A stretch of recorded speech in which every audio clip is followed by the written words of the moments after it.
ஹஜ்ஜத்துல் விதா. இறைத்தூது உலகின் முன் வைக்கப்பட்டது. லா இலாஹ இல்லல்லாஹ் முஹம்மதுர் ரசூலுல்லாஹ், வணக்கத்திற்குரியவன் அல்லாஹ்வை தவிர வேறு இறைவன் இல்லை, முஹம்மது நபி ஸல்லல்லாஹு அலைஹி வஸல்லம் அல்லாஹ்வுடைய தூதராக இருக்கின்றார்கள். நிச்சயமாக எல்லா புகழும் அல்லாஹ்விற்கே. அவனையே நாம் புகழ்கிறோம், அவனிடமே நாம் உதவி தேடுகிறோம், அவனிடமே நாம் பாவ மன்னிப்பு கோருகிறோம். நம்முடைய மன இச்சைகளின் கெடுதிகளை விட்டும் நம்முடைய செயல்களின் தீமைகளை விட்டும் அல்லாஹ்விடம் பாதுகாவல் தேடுகிறோம். யாருக்கு அல்லாஹ் நேர்வழி காட்டுவானோ அவரை வழிகெடுப்பவர் யாரும் இல்லை. யாரை அல்லாஹ் வழிகேட்டில் விட்டு விடுவானோ அவரை நேர்வழியில் செலுத்துபவர் யாரும் இல்லை. இன்னும் நான் சாட்சி சொல்கிறேன், அல்லாஹ்வை தவிர வணக்கத்திற்குரியவன் வேறு யாரும் இல்லை. அவன் தனித்தவன், அவனுக்கு கூட்டாளி யாரும் இல்லை. மேலும் நான் சாட்சி சொல்கிறேன், நிச்சயமாக முஹம்மது அவனுடைய அடியாரும் அவனுடைய தூதரும் ஆவார். ஓ மக்களே, என் பேச்சை கவனமாக கேளுங்கள். இந்த ஆண்டிற்கு பிறகு மீண்டும் உங்களை இந்த இடத்தில் சந்திப்பேனா என்பது எனக்கு தெரியாது. மக்களே, உங்களது இறைவன் ஒருவனே, உங்களது தந்தையும் ஒருவரே. அறிந்து கொள்ளுங்கள், எந்த ஒரு அரபிக்கும் ஒரு அரபி அல்லாதவரை விடவோ, எந்த ஒரு அரபி அல்லாதவருக்கும் ஒரு அரபியை விடவோ எந்த மேன்மையும் சிறப்பும் இல்லை. எந்த ஒரு வெள்ளையருக்கும் ஒரு கருப்பரை விடவோ, எந்த கருப்பருக்கும் ஒரு வெள்ளையரை விடவோ எந்த மேன்மையும் சிறப்பும் இல்லை. இறையச்சம் மட்டுமே ஒருவரின் மேன்மையை நிர்ணயிக்கும். நிச்சயமாக அல்லாஹ்விடத்தில் உங்களில் மிகச் சிறந்தவர் உங்களில் அதிகம் இறையச்சம் உள்ளவர்தான். ஓ மக்களே, அல்லாஹ்வை அஞ்சிக் கொள்ளுங்கள். கருப்பு நிற அபிசீனிய அடிமை ஒருவர் உங்களுக்கு தலைவராக ஆக்கப்பட்டாலும் அவர் அல்லாஹ்வின் நூலை கொண்டு உங்களை வழிநடத்தி அதை உங்களுக்கிடையில் நிலைநிறுத்தும் காலமெல்லாம் அவரது சொல்லை கேட்டு நடங்கள், அவருக்கு கீழ்ப்படியுங்கள். ஓ மக்களே, இந்த துல்ஹஜ் மாதமும் இந்த துல்ஹஜ் 9ஆம் நாளும் இந்த மக்காமா நகரமும் எவ்வளவு புனிதமானவையோ அப்படியே உங்களது உயிர்களும் உங்கள் உடைமைகளும் உங்கள் மானம் மரியாதைகளும் உங்களுக்கு புனிதமானவை. அறிந்து கொள்ளுங்கள், எனக்கு பிறகு ஒருவர் மற்றவரின் கழுத்தை வெட்டி மாய்த்து கொள்ளும் வழிகட்டவர்களாய் நிராகரிப்பாளர்களாய் மாறிவிடாதீர்கள். உங்களது இறைவனை நீங்கள் சந்திக்கும் வரை இப்படியே வாழுங்கள். நீங்கள் அனைவரும் தவறாமல் அல்லாஹ்வின் முன்னிலையில் ஆஜராக போகிறீர்கள். அப்போது அல்லாஹ் உங்களது செயல்களை பற்றி விசாரிப்பான். நான் மார்க்கத்தை உங்களுக்கு எடுத்துரைத்து விட்டேன். உங்களில் எவராவது மற்றவருடைய பொருளின் மீது பொறுப்பேற்றிருந்தால் அதை அவர் உரிய முறையில் அதன் உரிமையாளரிடம் ஒப்படைத்து விடட்டும். ஓ மக்களே, முஸ்லிம்கள் அனைவரும் சகோதரர்கள். உங்கள் அடிமைகள் விஷயத்தில் பொறுப்புணர்வோடு நடந்து கொள்ளுங்கள். அவர்களை நன்றாக பராமரியுங்கள். நீங்கள் உண்பதையே அவர்களுக்கும் உண்ணக் கொடுங்கள். நீங்கள் உடுத்துவதையே அவர்களுக்கும் உடுத்தச் செய்யுங்கள். ஓ குறைஷிகளே, நாளை மறுமைக்கான தயாரிப்புடன் மக்கள் வரும்போது நீங்கள் உங்கள் பிடரிகளின் மீது உலகச் சுமைகளை சுமந்து கொண்டு வந்து விடாதீர்கள். அப்போது அல்லாஹ்வின் புறத்திலிருந்து நான் எந்த ஒரு விஷயத்திலும் உங்களுக்கு பலன் அளித்திட முடியாது. அறியாமை காலத்தின் அனைத்து விவகாரங்களும் என் பாதங்களுக்கு கீழே புதைக்கப்பட்டு விட்டன. அறியாமை காலத்தில் நிகழ்ந்துவிட்ட உயிர் கொலைகளுக்கு பழி வாங்குதல்கள் அனைத்தும் ரத்து செய்யப்பட்டு விட்டன. முதலாவதாக நம்மிடையே நடைபெற்ற கொலைகளில் ரபியா இப்னு ஹாரிஸின் மகன் கொலை செய்யப்பட்டதற்கான பழி வாங்கலை நான் தள்ளுபடி செய்கிறேன். அவன் பனு சாது குலத்தாரிடம் பால்குடி பாலகனாக இருந்து வந்தான். அவனை ஹுதைல் குலத்தார் கொன்றுவிட்டார்கள். அறியாமை காலத்தில் இருந்த வட்டியும் என் பாதங்களுக்கு கீழே புதைக்கப்படுகிறது. ஆனால் உங்கள் அசல் தொகை உங்களுக்கே உரியது. நீங்களும் அநீதி இழைக்க கூடாது, உங்களுக்கும் அநீதி இழைக்கப்படக்கூடாது. முதலாவதாக நம்மவர் கொடுத்திருந்த வட்டிகளில் அப்பாஸ் இப்னு அப்துல் முத்தலிபுக்குரிய வட்டியை நான் தள்ளுபடி செய்கிறேன். அவரது வட்டி அனைத்தும் அசலுடன் தள்ளுபடி செய்யப்படுகின்றன. ஓ மக்களே, ஒவ்வொருவருக்கும் சொத்தில் அவரவரின் உரிமைகளை அல்லாஹ் வழங்கி இருக்கின்றான். இனி எவரும் தமது எந்த வாரிசுக்கும் உயில் எழுதக்கூடாது. அறிந்து கொள்ளுங்கள், குழந்தை விரிப்புக்கே சொந்தமானது. அதாவது அனுமதிக்கப்பட்ட திருமண உறவுடன் இருக்கும் கணவனுக்கே குழந்தை உரியதாகும்.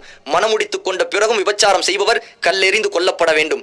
எவர் தம் தந்தை அல்லாதவரை தம்முடைய தந்தையாக அழைக்கிறாரோ, எவர் தம் எஜமானர் அல்லாதவருடன் தம்மை இணைத்துக் கொள்கிறாரோ அவர்கள் மீது அல்லாஹ்வுடைய வானவர்களுடைய இன்னும் மக்கள் அனைவருடைய சாபமும் உண்டாகட்டும். அவர்களின் கடமையான உபரியான எந்த வணக்கமும் ஏற்றுக்கொள்ளப்படாது. ஒரு பெண் தமது கணவரின் வீட்டிலிருந்து அவரது அனுமதியின்றி எதையும் செலவு செய்யக்கூடாது. அப்போது உணவையுமா என்று கேட்கப்பட்டது. அதற்கு நபி அவர்கள், ஆம், அதுதான் நமது செல்வங்களில் மிகச் சிறந்தது என்றார்கள். இரவலாக வாங்கப்பட்ட பொருட்கள் உரியவரிடமே ஒப்படைக்கப்பட வேண்டும். பாலை கொண்டு பயன்பெற கொடுக்கப்பட்ட கால்நடைகள் அவற்றின் பயன்பாடு தீர்ந்தவுடன் அவற்றின் உரிமையாளரிடமே திருப்பி கொடுக்கப்பட வேண்டும். கடன்கள் நிறைவேற்றப்பட வேண்டும். இழப்பீடுகளை நிறைவேற்ற தலைவனே பொறுப்பாளன். மக்களே கவனியுங்கள், பெண்கள் விஷயத்தில் அல்லாஹ்வை அஞ்சிக் கொள்ளுங்கள். அவர்களுக்கு நன்மையை நாடுங்கள். அவர்கள் உங்களுக்கு கட்டுப்பட்டவர்கள். அல்லாஹ்வுடைய அமானிதமாக அவர்களை நீங்கள் பெற்றுள்ளீர்கள்.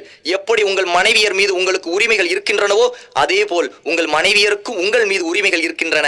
அவர்களுக்குரிய கடமை என்னவென்றால், நீங்கள் எவரை விரும்ப மாட்டீர்களோ அவரை அவர்கள் உங்கள் வீட்டுக்குள் அனுமதிக்காமல் இருக்கட்டும்.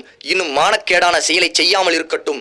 அவர்கள் குற்றம் புரிந்தால் அவர்களை தண்டிக்கிற உரிமையும் உங்களுக்கு உண்டு. அதாவது அவர்களை படுக்கையிலிருந்து ஒதுக்குங்கள். லேசாக காயம் படாதபடி விடாதபடி அடியுங்கள். அவர்கள் தவறிலிருந்து விலகிக் கொண்டால் அவர்களுக்கு ஒழுங்கான முறையில் உணவும் உடையும் வழங்குங்கள். அவர்களுக்கு நன்மையே நாடுங்கள். அவர்கள் உங்களிடம் உங்களின் உதவியாளர்களாகவும் உங்களை சார்ந்தவர்களாகவும் இருக்கிறார்கள். நீங்கள் அவர்களிடமிருந்து அதை ஆகுமான முறையில் சுகம் அனுபவிப்பதை தவிர வேறு எதையும் உரிமையாக்கிக் கொள்ள மாட்டீர்கள். மேலும் நினைவில் நிறுத்திக் கொள்ளுங்கள், அல்லாஹுவின் பெயரை முன்மொழிந்தே நீங்கள் அவர்களுடன் மன வாழ்க்கை மேற்கொண்டுள்ளீர்கள். மக்களே, சிந்தித்து புரிந்து கொள்ளுங்கள். எனது பேச்சை கவனமாக கேட்டுக்கொள்ளுங்கள். நான் எனது பிரச்சாரத்தை உங்களுக்கு எடுத்துரைத்து விட்டேன். உங்களிடையே அல்லாஹுவின் நூலையும் அவனுடைய தூதரின் வழிமுறையையும் விட்டுச் செல்கிறேன். நீங்கள் அவற்றை பின்பற்றினால் ஒருபோதும் வழிகட மாட்டீர்கள். மக்களே, உங்களது இந்த நகரத்தில் தான் வணங்கப்படுவதை பற்றி ஷைத்தான் நம்பிக்கை இழந்து விட்டான். ஆனாலும் அவன் மகிழ்ச்சியுறும் விதமாய் நீங்கள் அற்பமாக கருதும் சில விஷயங்களில் அவனுக்கு கீழ்ப்படிவீர்கள். ஆகவே உங்களது மார்க்க விஷயத்தில் அவனிடம் எச்சரிக்கையாக இருந்து கொள்ளுங்கள். இன்னும் மகா பொய்யன் தஜ்ஜாலை பற்றியும் உங்களுக்கு எச்சரிக்கிறேன். அல்லாஹ் அனுப்பிய எந்த இறை தூதரும் அவனை பற்றி தம் சமூகத்தாரை எச்சரிக்காமல் இருந்ததில்லை. இறை தூதர் நூஹ் அலைஹிஸ்ஸலாத்து வஸ்ஸலாம் அவர்கள் தம் சமூகத்தினருக்கு அவனை பற்றி எச்சரித்தார்கள். அவர்களுக்கு பின்னால் வருகை தந்த இறை தூதர்களும் எச்சரித்தார்கள். மேலும் என் சமுதாயத்தினரான உங்களிடையேதான் இறுதி காலத்தில் அவன் தோன்றுவான். அவனது அடையாள தன்மைகளில் ஏதேனும் சில உங்களுக்கு புலப்படாமல் போனாலும் நிச்சயமாக உங்களுடைய இறைவன் உங்களுக்கு தெரியாதவன் அல்லன் என்பது உங்களுக்கு நன்றாகவே தெரியும். இதை 3 முறை கூறினார்கள். உங்கள் இறைவன் ஒற்றை கண்ணன் அல்லன். ஆகவே தஜ்ஜாலோ வலது கண் குருடானவன். அவனது கண் ஒரே குலையில் துருத்தி கொண்டிருக்கும் திராட்சை ஒன்று இருக்கும். மாதத்தின் நாட்களை தன் இஷ்டப்படி முன் பின்னாக்குவதெல்லாம் இறை நிராகரிப்பை அதிகரிக்கும் செயலாகும். இதனால் நிராகரிப்பவர்கள் தான் வழிகெடுக்கப்படுகிறார்கள். ஏனென்றால் அவர்கள் தங்கள் இஷ்டப்படி மாதங்களை முன் பின்னாக்கி ஓர் ஆண்டில் அந்த மாதங்களில் போர் புரிவதை ஆகுமாக்கிக் கொள்கிறார்கள். மற்றோர் ஆண்டில் அதே மாதங்களில் போர் புரிவது கூடாது என்று தடுத்து விடுகிறார்கள். இவ்வாறு அவர்கள் செய்வதன் நோக்கமெல்லாம் தாங்கள் தடுத்திருக்கும் மாதங்களின் எண்ணிக்கையை அல்லாஹ் தடுத்திருக்கும் மாதங்களின் எண்ணிக்கைக்கு சரியாக்கி அல்லாஹ் தடுத்திருக்கும் மாதங்களையும் தாங்கள் ஆகுமாக்கிக் கொள்வதற்காகத்தான். அறிந்து கொள்ளுங்கள், நிச்சயமாக காலம் வானங்களையும் பூமியையும் அல்லாஹ் படைத்த அன்றிருந்த அதன் அமைப்பை போன்றே இப்போதும் சுற்றி வருகின்றது. அல்லாஹுவிடத்தில் மாதங்களின் எண்ணிக்கை 12 ஆகும். இப்படித்தான் வானங்களையும் பூமியையும் அல்லாஹ் படைத்த அன்று அவனது புத்தகத்தில் பதிவு செய்யப்பட்டுள்ளது. அவற்றில் 4 மாதங்கள் சங்கைக்குரியன, 3 தொடர்ந்து வருபவை. அவை துல் காதா, துல் ஹஜ், முஹர்ரம். 4வது ஜுமாதல் ஊலாவிற்கும் ஷாபானிற்கும் இடையில் உள்ள ரஜப் ஆகும். ஒவ்வொரு முஸ்லிமும் மற்ற முஸ்லிமுக்கு சகோதரர் ஆவார். முஸ்லிம்கள் அனைவரும் சகோதரர்களே. ஒரு முஸ்லிமின் பொருள் பிறருக்கு அறவே ஆகுமானதல்ல, மனமுவந்து கொடுத்தாலே தவிர. உங்களுக்குள் நீங்கள் அநீதம் இழைத்துக் கொள்ளாதீர்கள். ஓ மக்களே, உங்கள் இறைவனையே வணங்குங்கள். உங்கள் இறைவனுக்கே பயந்து கொள்ளுங்கள். கடமையான ஐவேளை தொழுகைகளையும் தவறாது பேணுங்கள். ரமலானில் நோன்பு நோற்று வாருங்கள். விருப்பமுடன் ஜக்காத்து கொடுத்து வாருங்கள். அல்லாஹுவின் இல்லத்தை ஹஜ் செய்யுங்கள். உங்களில் அதிகாரம் உடையோருக்கு கட்டுப்பட்டு நடங்கள். நீங்கள் சொர்க்கம் செல்வீர்கள். ஒருவர் குற்றம் செய்தால் அதற்கான தண்டனை அவருக்கே கொடுக்கப்படும். மகனுடைய குற்றத்திற்காக தந்தையோ, தந்தையின் குற்றத்திற்காக மகனோ தண்டிக்கப்பட மாட்டார். ஒவ்வொரு இறை தூதரின் பிரார்த்தனையும் இந்த உலகிலேயே முடிந்து விட்டன. என் பிரார்த்தனையை தவிர நான் அதை மறுமை நாளுக்காக என் இறைவனிடம் சேமித்து வைத்திருக்கிறேன். அறிந்து கொள்ளுங்கள், மறுமை நாளில் இறை தூதர்கள் தங்களது சமுதாயத்தினர் அதிகமாக இருப்பதை கொண்டு மகிழ்ச்சி அடைவார்கள். அப்போது என்னை நீங்கள் கேவலப்படுத்தி விடாதீர்கள். நான் உங்களுக்காக கௌசர் நீர் தடாகத்திற்கு அருகில் உட்கார்ந்திருப்பேன். மக்களே, எனக்கு பின் எந்த ஒரு இறை தூதரும் இல்லை. உங்களுக்கு பின் எந்த ஒரு சமுதாயமும் இல்லை. இங்கு வந்திருப்பவர்கள் வராதவர்களுக்கு இந்த மார்க்கத்தை எடுத்துச் சொல்லட்டும். விஷயம் சென்று சேர்பவர்களில் சிலர் நேரடியாக கேட்பவரை விட நன்கு ஆராயும் தன்மை உடையவராக இருக்கலாம். பிறகு நபி ஸல்லல்லாஹு அலைஹி வஸல்லம் அவர்கள் மக்களை நோக்கி, மறுமை நாளில் உங்களிடம் என்னை பற்றி விசாரிக்கப்படும் போது நீங்கள் என்ன சொல்வீர்கள் என்று கேட்டார்கள். அதற்கு அந்த மக்கள், நீங்கள் மார்க்க போதனைகள் அனைத்தையும் எங்களிடம் தெரிவித்து விட்டீர்கள். உங்களது தூதுத்துவ பொறுப்பை நீங்கள் நிறைவேற்றி விட்டீர்கள். சமுதாயத்திற்கு நன்மையை நாடினீர்கள் என நாங்கள் சாட்சியம் அளிப்போம் என்றார்கள். உடனே அல்லாஹ்வின் தூதர் ஸல்லல்லாஹு அலைஹி வஸல்லம் அவர்கள் தமது ஆட்காட்டி விரலை வானை நோக்கி உயர்த்தி சைகை செய்துவிட்டு அதை மக்களை நோக்கி தாழ்த்தி, இறைவா இதற்கு நீயே சாட்சி, இறைவா இதற்கு நீயே சாட்சி, இறைவா இதற்கு நீயே சாட்சி என்று கூறி தங்களது உரையை நிறைவு செய்தார்கள்.